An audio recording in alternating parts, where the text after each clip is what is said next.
Bom dia, boa tarde, boa noite, gente.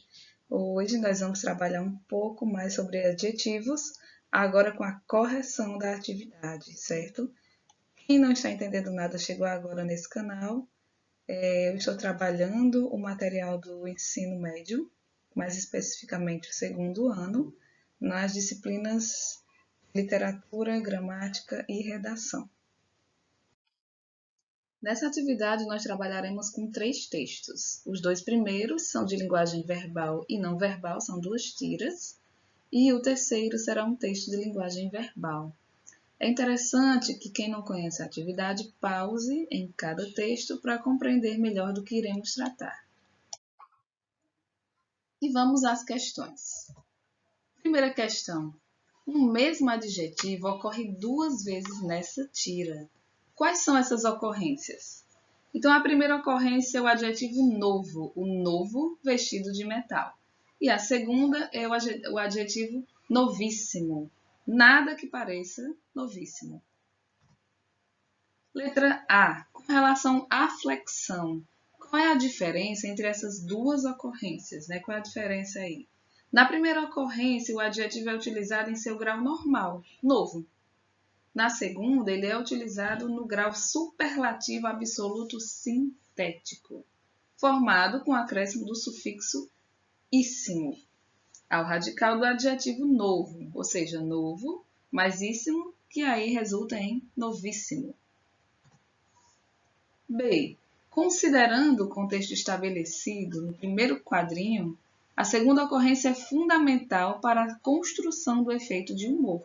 Por quê? Então, considerando esse contexto em que os pais conversam sobre a filha adolescente, fica evidente a razão pela qual a Rony deixou seu vestido de metal na chuva. Como adolescente, ela se recusa a usar uma peça de roupa que pareça novíssima. Já que o vestido é de metal, o jeito é deixá-lo na chuva para enferrujar e assim adquirir uma aparência envelhecida. O efeito de humor da tira está no fato de que a ferrugem vai estragar e não envelhecer o vestido de metal.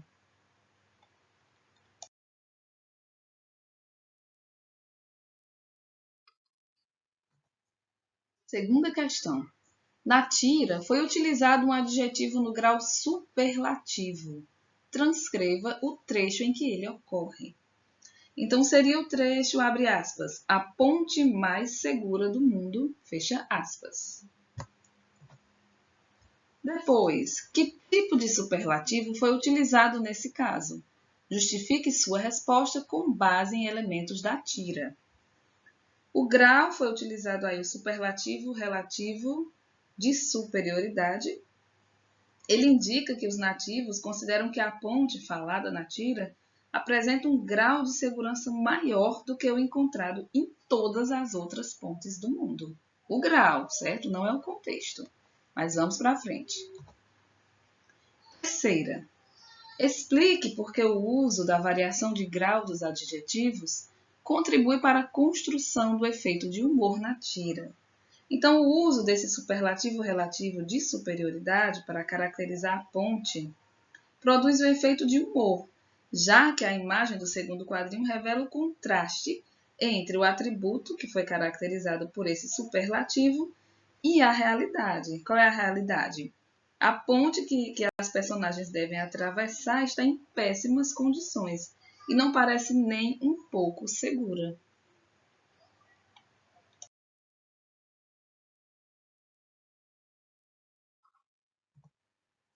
Quarta questão. Qual é o assunto tratado no texto? Então, o assunto é o fato de, em todo caso amoroso, existir sempre um grande e um pequeno, ou seja, um que domina a relação e outro que se submete à vontade do dominador. Letra A. Os adjetivos grande e pequeno, substantivados, são utilizados pela autora para refletir sobre esse assunto. O que cada um deles representa no texto? Justifique. Os adjetivos aí são utilizados pela autora para representar o tipo de comportamento adotado por cada uma das pessoas do casal. Aquele definido como grande é caracterizado como uma pessoa que tem uma posição de superioridade em relação a seu par amoroso. Ou seja, é aquele que detém o poder na relação. É quem é amado, quem fala, quem discorda, quem ameaça, quem pede e quem recebe. O pequeno, portanto, está em uma posição de inferioridade e de submissão. Ou seja, é quem ama, quem ouve, quem concorda, quem teme, quem antecipa os desejos do parceiro. E aí, em relação a quem? Ao grande. Letra B. No terceiro parágrafo do texto, esses termos são empregados como adjetivos para caracterizar os substantivos homem e mulher. Considerando o contexto, por que esses termos não foram substantivados? Então, nesse caso, seria porque a autora pretende demonstrar que a caracterização de alguém como grande ou pequeno não depende do gênero, masculino ou feminino. Na verdade, a autora se refere ao sexo das pessoas que podem ser qualificadas dessa forma. Por isso, usa os substantivos homens e mulheres, determinados pelos adjetivos grandes e pequenos, ou então pequenas também. Afirmando que o comportamento associado a cada um desses vocábulos é independente do sexo de cada um dos integrantes do casal.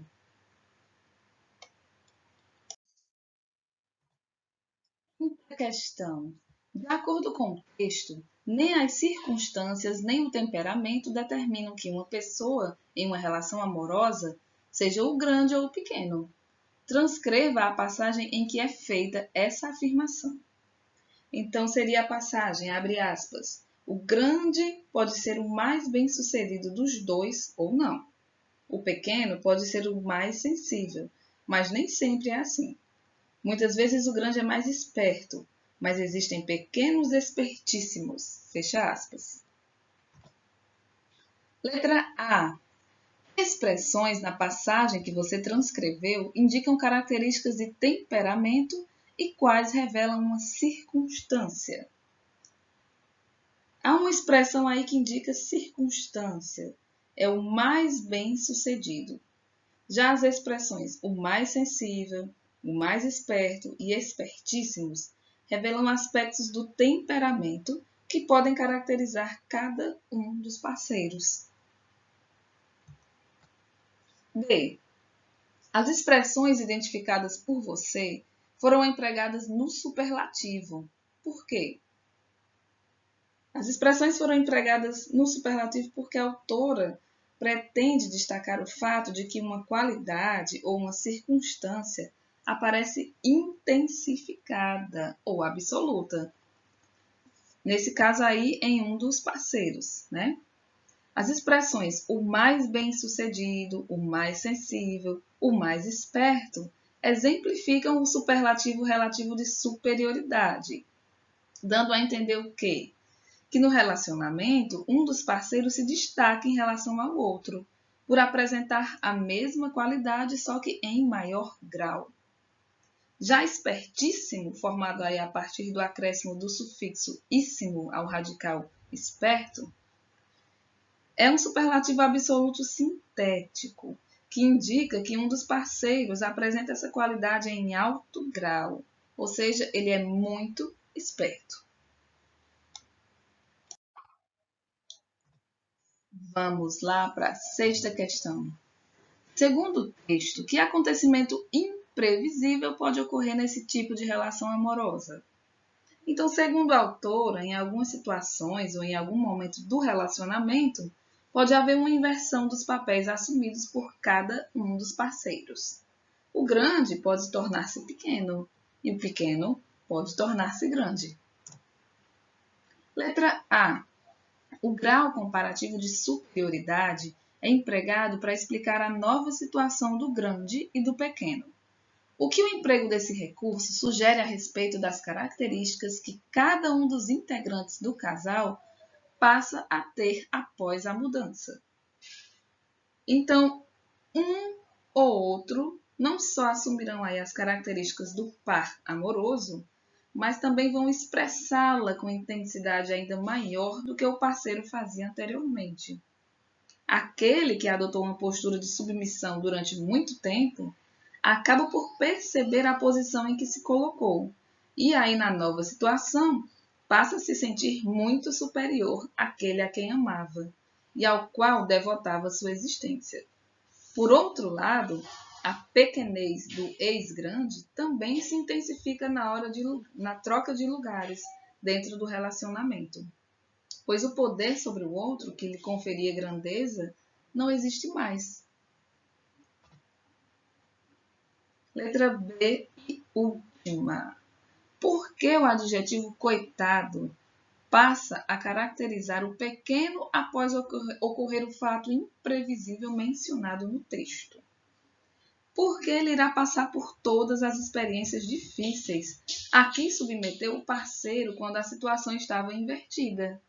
Segundo o texto, o novo pequeno vai se arrepender de cada gesto e de cada conduta que sugeriram anteriormente, sua indiferença em relação ao parceiro, e depois, conformado com sua nova condição, vai tentar conquistar o coração do novo grande urgentemente. É babado, confusão e gritaria esse texto, é maravilhoso esse texto.